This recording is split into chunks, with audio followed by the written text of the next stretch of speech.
নমস্কার। প্রথমেই নমস্কার জানাই শিক্ষিত সমাজের প্রতি। আজকে আমি যেটা আলোচনা করতে চাইছি, শিক্ষার গোড়ায় গলদ পঞ্চম পাঠ। এর আগে প্রথম, দ্বিতীয়, চতুর্থ পাঠ হয়ে গেছে। আজকে ইচ্ছে করেছিলাম অনেক বড় একটি বিষয় নিয়ে আলোচনা করব, সময় কম বলে আমি সংক্ষেপে ছেড়ে দিচ্ছি। প্রথমেই আলোচনা করতে গিয়ে ক্ষমা চেয়ে নিচ্ছি বড় বড় পণ্ডিত বর্গের প্রতি, মানে সবার আগে ক্ষমা চাইব মূর্খ পণ্ডিতদের প্রতি। কেন, আমার এই যে বিষয়বস্তু আলোচনার শুরুতেই থাকবে যে ওয়ার্ড, একজন মহাপণ্ডিত সংস্কৃত শব্দ ব্যবহার করেছিলেন। উনি বাংলা বলতে পারেন না, বাংলা জানেন না, বাঙালি বাঙালি করেন, বাংলা ভাষার ব্যবহার জানে না, বর্ণমালা বোঝে না, আদর্শ লিপি বোঝে না, কিচ্ছু বোঝে না। তাদের প্রতি আমি বলতে চাই কি জানেন, তাবৎ শোভতে মূর্খঃ ইয়াবৎ না ভাষতে। তাবৎ শোভতে মূর্খঃ ইয়াবৎ ন ভাষতে। তাবৎ শোভতে মূর্খঃ, তাবৎ মানে ততক্ষণ মূর্খকে শোভা পায়, সেজে গুজে, সুটের বুটের টাই, ঠোঁটে লিপস্টিক, অলঙ্কারে ভর্তি, ভালো সেজে গুজে এলো, খুব সুন্দর লাগে। একটা মূর্খ হলেও দেখতে সুন্দর লাগে। যেমন একটা হনুমানকেও লোমটম খুর দিয়ে চাচিয়ে দিলে, হাতে আংটি, গলায় সোনার হার পরিয়ে দিলে, জামাকাপড় পরিয়ে দিলে দারুণ সুন্দর লাগে। ইয়াবৎ ন ভাষতে, যতক্ষণ কথা না বলে ততক্ষণ তাকে সুন্দর লাগে। কিন্তু মূর্খ যদি একবার মুখ খুলে ফেলে, তবে তো বুঝতেই পারেন তার সর্বাঙ্গের যে অলঙ্কার, বেশভূষা, সৌন্দর্য, চুরবুট টাই, লিপস্টিক, সোনার অলঙ্কার সব মাটি হয়ে যায়। কেন, ধরা পড়ে যায় উনি টিপসই। দেখেন গিয়ে উনি হয়তো 50টা, 100টা, 1000টা বই লিখে ফেলেছেন, কিন্তু বই লিখতে গেলে কি করতে হয় জানেন কি? একটা বই লিখতে গেলে 10খানা বই পড়তে হয়। উনি তো কোনোদিন পড়াশুনোই করেননি। হ্যাঁ, তবে ডিগ্রি সার্টিফিকেট আছে। ডিগ্রি সার্টিফিকেট অনেকগুলো আছে, ওগুলো পয়সা দিয়ে কিনতে পাওয়া যায় বাজারে। শিলচাপ্পড় মেরে নিজে তৈরি করা যায়। নিজের যদি ক্ষমতা থাকে তাহলে তো আমি ট্রাম্পকে গিয়ে বলবো, আমি এত টাকা দিচ্ছি বা আপনার গালে চুমু খাচ্ছি, আমাকে এরকম একটা সার্টিফিকেট দিয়ে দেন। একেবারে পদ্মশ্রী, পদ্মভূষণ একটা সার্টিফিকেট আমাকে দিয়ে দেন। ট্রাম্পও দিয়ে দেবে। টাকায় কথা বলে, পিড়িতে কথা বলে, এসব হয়ে যায়। কিন্তু মূর্খ মূর্খই থাকে, মূর্খ কিন্তু শিক্ষিত হয় না। বিদ্বান সর্বত্র পূজতে, আর রাজা নিজ দেশে পূজিত হয়। স্বদেশে পূজিয়াতে রাজা, বিদ্বান সর্বত্র পূজিয়তে। সত্যিকারের যিনি বিদ্বান ব্যক্তি, সে কখনো লম্বা চওড়া ভাষণ দেবেন না। বাংলা ভাষা বলতে গিয়ে সম্মান না সম্মান না সম্মান, এই শব্দটাই এখনো তিনি উচ্চারণ সঠিক করতে পারছেন না। তিনি কি করে সংস্কৃত শব্দটা মুখে আনে? ধর্ম সম্পর্কে কিছুই জানেন না যিনি, তিনি ধম্ম ধম্ম করছেন। ধর্ম মানে জানে? কিচ্ছু জানে না। ধর্ম শব্দটা জেনে নিন, সব কিছুই একটা সৃষ্টি থাকে। ব্যাকরণগত ভাষায় বলতে গেলে ধৃ ধাতু থেকে উৎপন্ন ধর্ম, অর্থাৎ ধারণ করা, অর্থাৎ যাহাকে ধারণ করে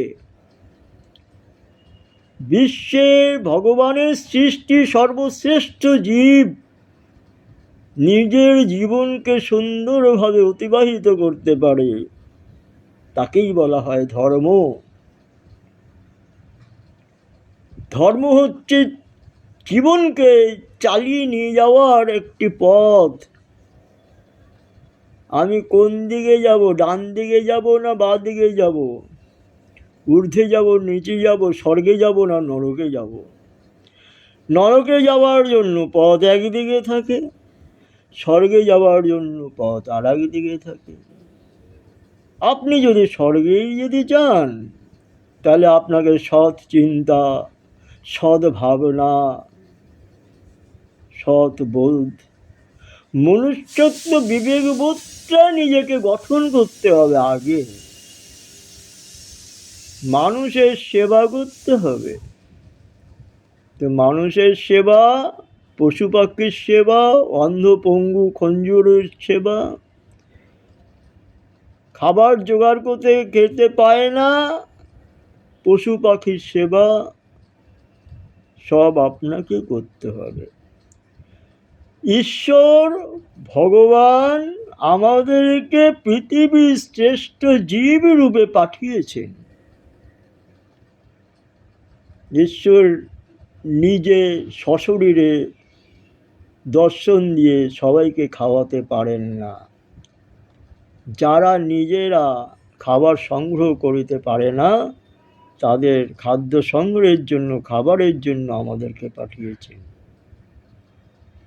আর আমরা তাদের খাবারটা যদি কেড়ে খাই, চুরি করে খাই, ছিনিয়ে খাই, সেটাই কি আপনার ধর্ম? হ্যাঁ, সেটাও একটা ধর্ম, ওটাও একটা পথ। যে চোর চুরি করে বেড়ায়, ওইটাই তার পথ, ওইটাই তার মতে ধর্মীয় পথ। আবার যে খোল করতাল নিয়ে হরে কৃষ্ণ গান গাইছে, কে কি দেবে না দেবে জানি না, দিনের শেষে ঠিক তার প্রয়োজনীয় যা দরকার ঈশ্বর তাকে দিয়ে দেন, ওটাই তার পথ। কেউ পাটা খাসি কেটে কষাই মাংস বিক্রি করছে, ওটা তার একটা পথ। আর কেউ দান ধ্যান সেবা কর্ম মনুষ্যোচিত ব্যবহার করছেন মানুষের সঙ্গে, পুজো পার্বণ,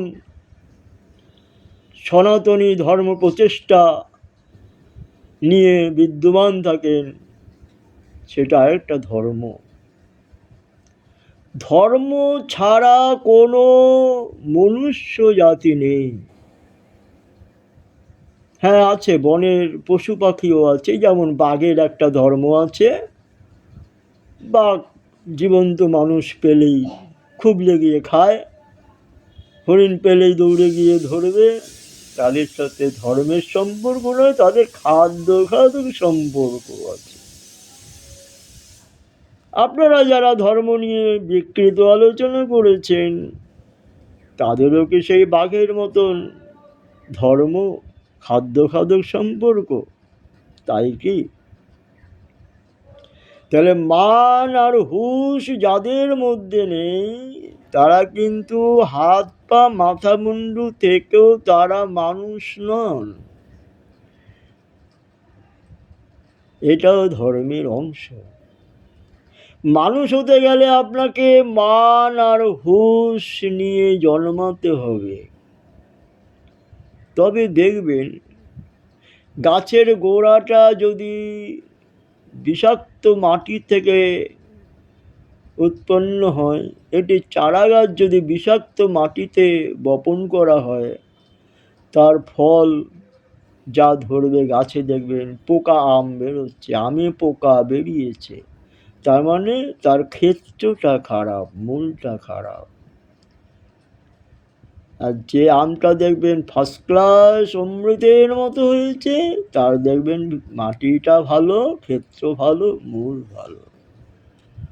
মূলটা যদি চরিত্রহীন হয়, বংশ পরম্পরায় তাদের ব্রাঞ্চ, শাখা প্রশাখা সবই চরিত্রহীন হবে, অসভ্য আর বর্বর হবে। কি বলবো, আপনারা বলছি বাংলা শিখুন, বাংলাটা পরিষ্কার করে বলতে শিখুন, তারপরে নেতাগিরি করুন, মানুষকে বকাবকি করুন, গালিগালাজ করুন। তবে মনে রাখবে, মনুষ্য সমাজে নিজেকে প্রতিষ্ঠিত করতে হলে সর্বপ্রথমে আপনাকে নিজেকে মানুষ হতে হবে। বই লিখতে গেলে আপনাকে কিছু বই পড়তে হবে। আপনারা অনেকেই 50 খানা, 100 খানা, 1000 খানা বই লিখে ফেলেছেন, কিন্তু সেই বই থেকে যদি আপনাকে ধরা হয়, আপনাকে রিডিং পড়তে বলা হয়, আপনি কিন্তু পারবেন না, আপনি আটকে যাবেন। কেন? ওই যে যুক্তাক্ষরগুলো, প্রোনাউন্সিয়েশনগুলো আপনার জানা নেই, তো আপনি ওইগুলো দিয়ে একটা ব্যবসা চালিয়ে যাচ্ছেন। রামশ্যাম যদুমধুকে দিয়ে বই লিখে যেমন পাবলিশার্সরা হেডিংয়ে দিয়েছিল অমুক পণ্ডিতের দ্বারা লিখিত বই, আপনিও হয়তো কোনো পণ্ডিতের দ্বারা বইটা লিখে দিলেন অমুক আলুওয়ালা দ্বারা লিখিত বই, আলুওয়ালার নাম বসিয়ে দিলেন, ডিমওয়ালার নাম বসিয়ে দিলেন, সেটাও করা যায়, সব রকমই চলে।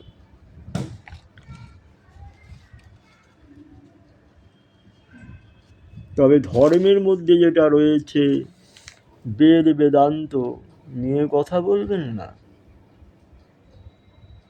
বেদ হচ্ছে বৈদিক যুগের ধর্মের শ্রেষ্ঠ মূলাধার। বৈদিক যুগে নারীরা উচ্চশিক্ষায় শিক্ষিত ছিলেন,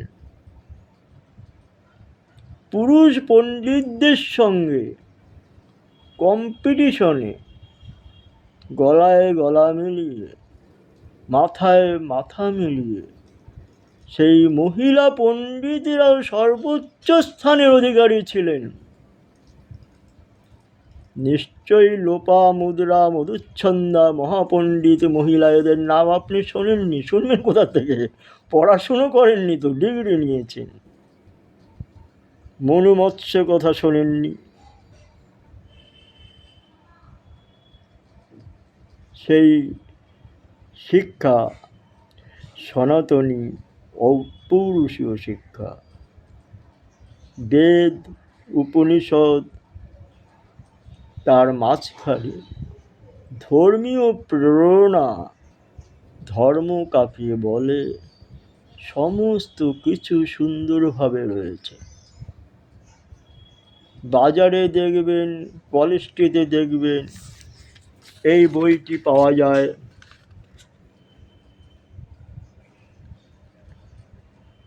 বইটির নাম বিশ্ব সৃষ্টি ও মানব ইতিহাসের স্বরূপ বেদ।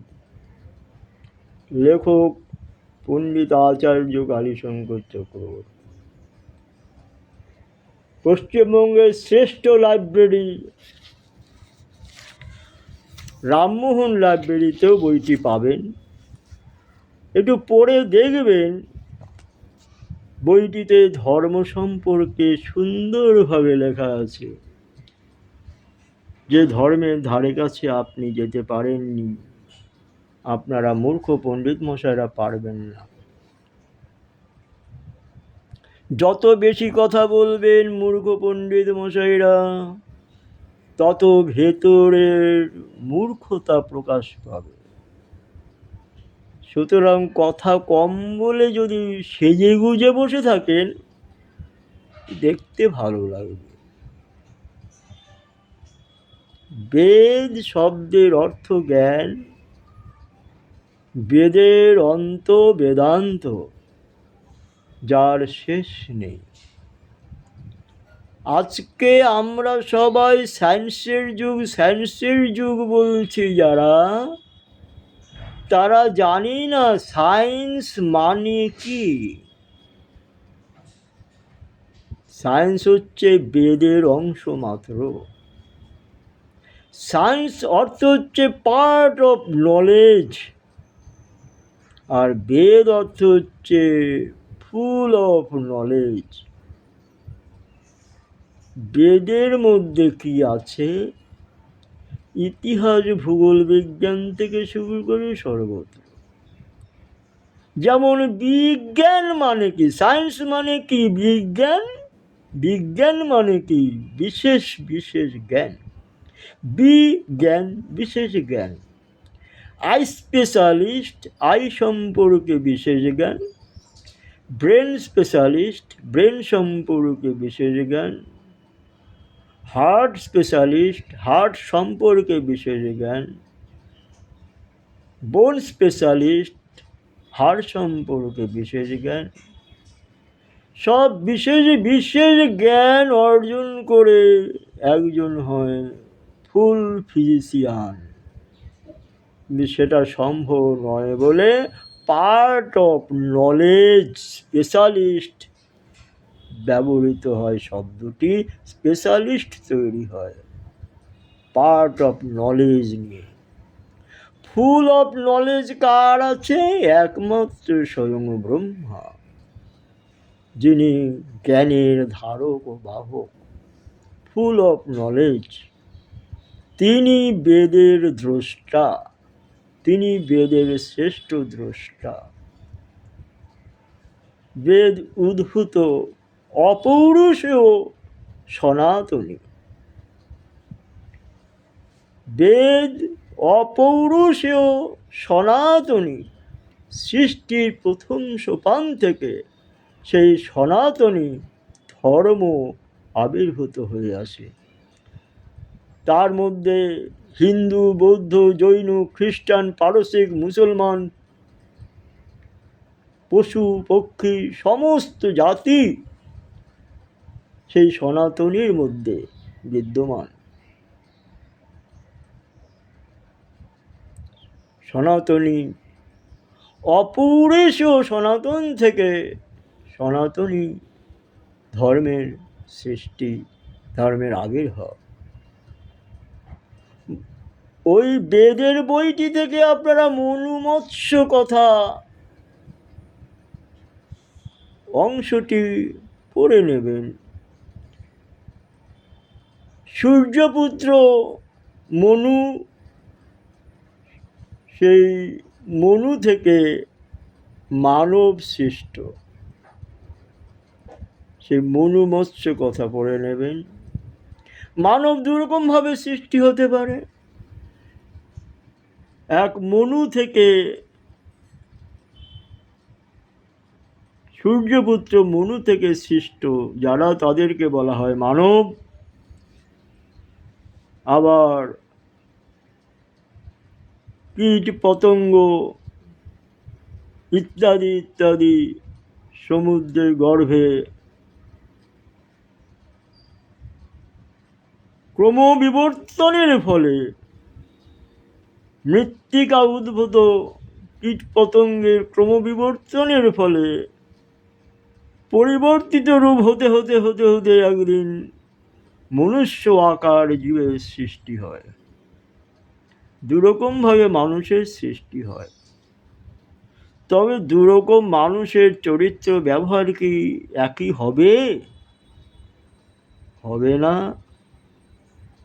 যেমন নাকি রসগোল্লা, রামের দোকানের রসগোল্লা গরুর দুধ দিয়ে তৈরি হচ্ছে, আর শ্যামের দোকানের রসগোল্লা ও পাউডার মিল্ক বা বিচে কলা চিপেও রস বের করে ছানার রসগোল্লা তৈরি হয়।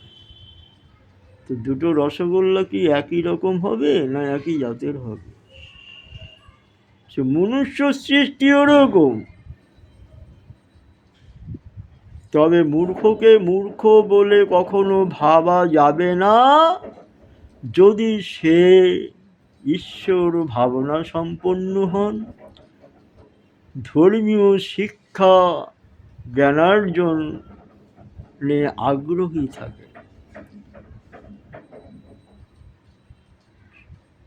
সঠিক মূর্খ তাদেরকেই বলা হয় যারা শুধু हम कुछ नहीं जानता है लेकिन हम लोग बहुत सब कुछ जानता है लेकिन हम कुछ नहीं जानता है। সেই জন্যই আমি প্রথম দ্বিতীয় তৃতীয় পঞ্চম অধ্যায় শিক্ষার গোড়ায় গলদ বিষয়টি আমি লিখতে বলতে বাধ্য হই। আপনি কে আপনি জানেন না, কোথা থেকে এসেছেন জানেন না, কোথায় যাবেন তাও জানেন না, আপনার নাম কি আপনি জানেন না, সেটাও জানেন না। শৈশবে আপনার নাম কেউ রেখেছিল মনা, কেউ রেখেছিল সোনা, পিসি রেখেছিল আরও কিছু, মাসি রেখেছিল আরও কিছু, ফুকু, মনু, খুকি, খোকা, যে যেই নামে ডাকতো আপনি সেই নামে সাড়া দিতেন। এখন আপনি ডিম মাথায় নিয়ে রাস্তা দিয়ে যাচ্ছেন, ডিম চাই ডিম, পেছন থেকে একজন ডাক দিল, ডিম এদিকে এসো, আপনি চলে এলেন। আরেকদিন আপনি আপেল মাথায় নিয়ে যাচ্ছেন, আপেল চাই আপেল, পেছন থেকে একজন ডাক দিল, আপেল এদিকে এসো, আপনি চলে এলেন। আপনি কচু মাথায় দিয়ে নিয়ে চলে যাচ্ছেন, পেছন দিকে ডাক দিলে কচু এদিকে এসো, আপনি চলে এলেন। তাহলে আপনি ওই ডাকে সাড়া দিচ্ছেন, তাহলে আপনি কি কচু না ডিম না আপেল? কোনোটাই নয়। তাহলে আপনার সঠিক নামটা কি আপনি জানেন না। তবে আপনাকে প্রমাণ করতে হবে যে আপনি মানুষ, এটা তো আসল নাম হতেই পারে। আমরা সবাই মানুষ, তো সেই মানুষ আমরা প্রমাণ করতে হবে আপনাকে মানুষ বিশিষ্ট চরিত্রের মাধ্যমে। যতক্ষণ আপনার মধ্যে মান আর হুশ নিবিষ্ট না হচ্ছে ততক্ষণ আপনি নিজেকে বানর বলে পরিচয় দিতে পারেন না। সমাজের একটা উন্নত মানের প্রাণী মোটামুটি বলতে পারেন, মানুষ ছাড়া মানুষ বলা যায় না। আর শিক্ষিত মাতৃবদ পরদারেষু, পিতৃবদ পরপুরুষেষু, কন্যাবদ পরকন্যাসু, পুত্রবদ পরপুত্রেষু, মানববদ অপর মানবেষু।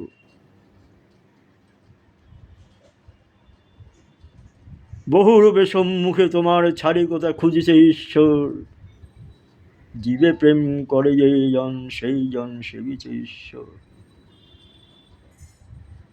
মনুষ্যত্ব বিবেক চিন্তাধারা অন্তরে স্থাপিত করতে হবে, তবে আপনি শিক্ষিত বলে নিজেকে প্রমাণ করতে পারবেন।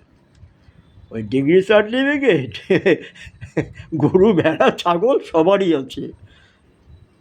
দেখেন একটা বাড়িতে কুকুর আছে, ওর নাম কি রানী। কুকুর বলবেন না খেপে যাবে, কুকুরটার নাম হচ্ছে রানী। তাহলে কোন দেশের রানী কেউ জানে না, কিন্তু কুকুরটার নাম রানী, ওটা একটা সার্টিফিকেট পেয়েছে। কিন্তু সত্যি তো রানী নয়, রানীর কোনো গুণ ওর ভেতরে নেই, ওর সামনে যান কামড়ে দেবে।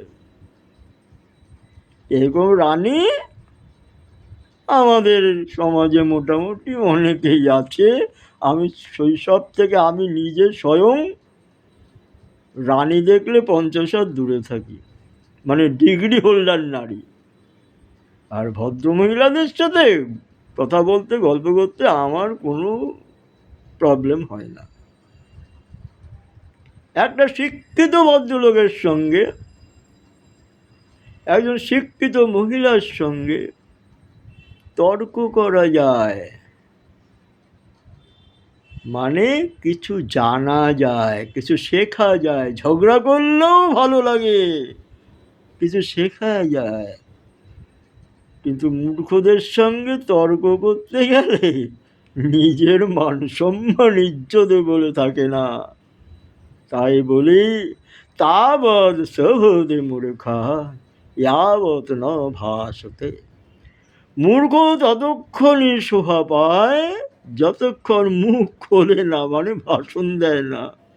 আর মূর্খ যদি ভাষণ দিতে শুরু করে একবার, মুখ থেকে যে কি বেরোবে তার কোনো স্থিরতা নেই।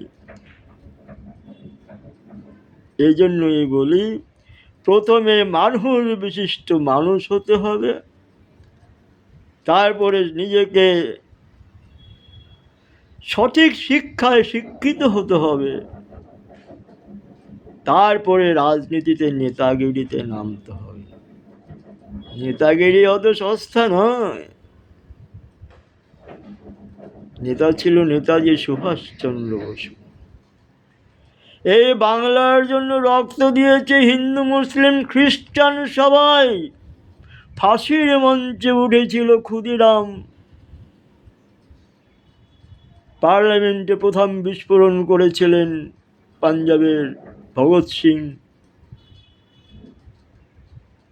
সূর্য সেন মাস্টারদা, লালা লাজপত রায়, বিনয় বাদল দীনেশ। আমাদের হিন্দু মুসলিম খ্রিস্টান ভাইরা সবাই জান দিয়েছিল, কিন্তু নেতাজি সুভাষের সেই মানুষ বিশিষ্ট উপযুক্ত শিক্ষায় শিক্ষিত একটি ব্যক্তি না থাকলে ভারতবর্ষ স্বাধীন হতো না। তিনি নিজের জীবনকে জলাঞ্জলি দিয়ে ভারতকে স্বাধীন করতে অগ্রসর হয়েছিলেন। তাই বলি, তাবৎ সহতে মূর্খা ইয়াবৎ ন ভাসতে। মনুষ্যত্ব বিবেক অর্জন করুন, নিজেকে মানুষ বলে পরিচয় দেওয়ার চেষ্টা করুন, নিজেকে শিক্ষিত বলে পরিচয় দেওয়ার চেষ্টা করুন, লেখাপড়া শিখুন, পড়াশুনো করুন, বই পড়ুন, বই লেখা নয়। আমি একটা বই লিখলাম, বড় পণ্ডিত হয়ে গেলাম। এই তো ব্যাকরণ বই লিখেছে, অনেকে এসএসসির ব্যাকরণ বই লিখেছে, সব ঈশ্বরচন্দ্র বিদ্যাসাগরের বই নকল করে করে ব্যাকরণ বই লিখেছে। আমি কি করেছি? আমি ব্যাকরণ বই লিখিনি, আমি ব্যাকরণের নোট তৈরি করেছি। আমার ছাত্ররা যেটা 10,000 20,000 টাকা যে নোট কিনে নিচ্ছে আমার থেকে, আমি কলেজের প্রফেসর এবং হাই স্কুলের শিক্ষকদের সংস্কৃত ট্রেনার, তারা আমার কাছ থেকে যে নোটগুলো কিনে নিচ্ছে 10,000 টাকা দিয়ে, সেটাকে যদি আমি ছাপিয়ে বাজারে বিক্রি করতে যাই, তাহলে আমি পাবো সেখানে 30 টাকায় একটা বান্ডিলে, একটা বইতে। যেটা আমি 1,000 টাকা 10,000 টাকা পাচ্ছি, সেটা পাবো মাত্র 30 টাকা। বইটির দাম হবে 100 টাকা কি 200 টাকা। বিক্রেতারা নেবে 70%, আমাকে দেবে 30%। ওই দিয়ে আমার তো কালো টাকা নেই, সাদা করব, তাহলে তো 100 টাকার বই 500 টাকা বলেও আমি চালিয়ে যেতে পারতাম, যেহেতু আমার কালো টাকার কোনো ব্যাপার নেই। টাকা সাদা করার ব্যাপার নেই। আমি শুধু শুধু বই ছাপিয়ে নিজের ওজন কমাবো কেন, আমার নিজের লস করবো কেন?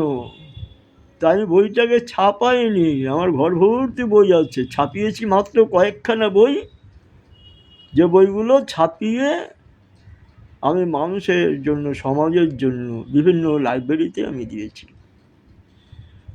রামমোহন লাইব্রেরিতে লেখা বই পাবেন, ভারতগত পণ্ডিত কালীশঙ্কর লিখিত বিশ্বসৃষ্টি ও মানব ইতিহাসের স্বরূপ বেদ। সেখানে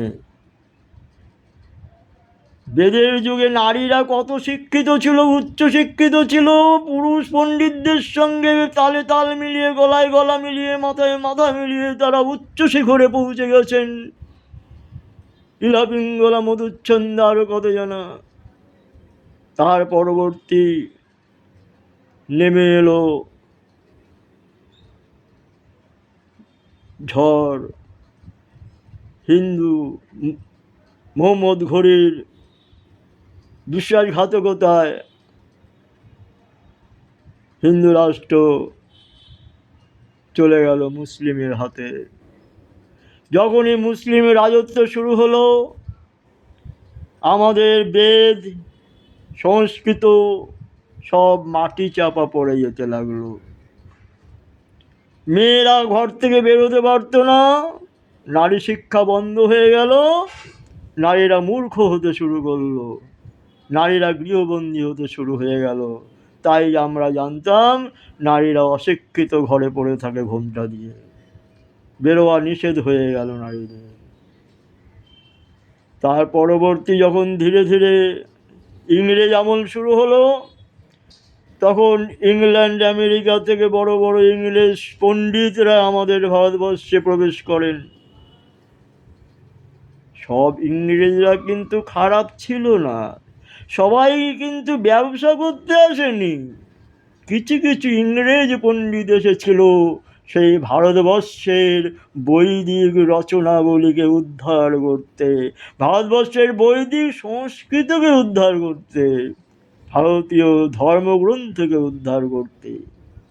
সেই ইংরেজ পণ্ডিতরা কোনো গরুর গোয়াল থেকে, ছনের চালা থেকে পুঁথিপত্র কালেকশন করেছে, কোনো গোয়াল ঘরের মাটির তলা থেকে বেদের পুঁথিপত্র পুস্তকাদি কালেকশন করেছেন, মাটি খুঁড়ে অনেক পুস্তকাদি বেদের আয়ত্ত করেছেন। সেই ইংরেজ পণ্ডিতরা আমাদের ভারতবর্ষের সংস্কৃত বেদ সম্পর্কে লিখে গেছেন বলে আজকে আমরা নিজেদেরকে সংস্কৃত পণ্ডিত বলে দাবি করতে পারছি। কাদের জন্য? সেই ইংরেজ পণ্ডিতদের জন্য। তারপরে নেমে এলো বিকৃত দোঢালা সমাজ। তারপরে শুরু হলো স্বাধীনতা আন্দোলন। সেই স্বাধীনতা আন্দোলনের পরে এই তো আমাদের দুর্দশার দশার মধ্য দিয়ে আমরা এগিয়ে চলেছি। কীভাবে যাচ্ছে, কীভাবে কাটছে, কে কতটা স্বাধীন সেটা বলতে পারবে একজনা, যার কাছে টাকার বান্ডিল রয়েছে। আজকে আমাদের দেশের স্বাধীনতা, আইন আদালত সব ক্ষমতাসীন ব্যক্তির হাতে, সব টাকার বান্ডিলের হাতে। কিন্তু যাদের ক্ষমতা নেই, শক্তি নেই, টাকার বান্ডিল নেই, তারা আইন আদালতেও যেতে পারে না, গেলে বড় কোনো সুরাহা হবে না, পাবে না। কেন? ওই বান্ডিল দিয়ে আইনটাকে চাপা দিয়ে রেখে দিবে, থাক বাবা, চেপে থাক। ডেটের পর ডেট যাবে, মানুষটা মরে যাবে, বাস কেস খতম। 20 বছর কেসটা চলবে, 19 বছরে লোকটা মারা যাবে, হয়ে গেল কথা। আইন আদালত বলেও কিছু নেই। তাই বলি, মানুষ হওয়ার চেষ্টা করুন, মানুষকে ভালোবাসুন, জীবকে ভালোবাসুন, নিজে শান্ত শিষ্ট ভদ্র হয়ে নিজেকে ভদ্র বলে পরিচয় দেওয়ার চেষ্টা করুন, দেখবেন সবাই আপনার দিকে তাকিয়ে থাকবে, জিন্দাবাদ বলবে, আপনি বড় নেতা হয়ে যাবেন।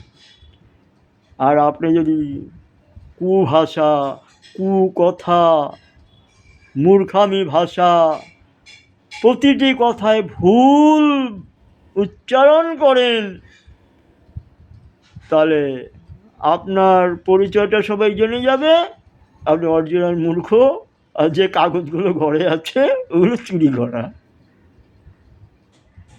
তাই বেশি না বলে এখানে শেষ করছি, ভুল হলে মাফ করবেন, তো কথাটা মনে রাখবেন, তাবৎ সহতে মূর্খ ইয়াবৎ ন ভাষতে। মূর্খ ততক্ষণই শোভা পায় অলঙ্কারাচ্ছন্ন হয়ে, যতক্ষণ কথা না বলে। মূর্খ কথা বললেই তার মূর্খামিটা ধরা পড়ে যায়, বোঝা যায় সে কিছুই জানে না, কিচ্ছু বোঝে না। That is okay. ধন্যবাদ, নমস্কার, মাফ করবেন।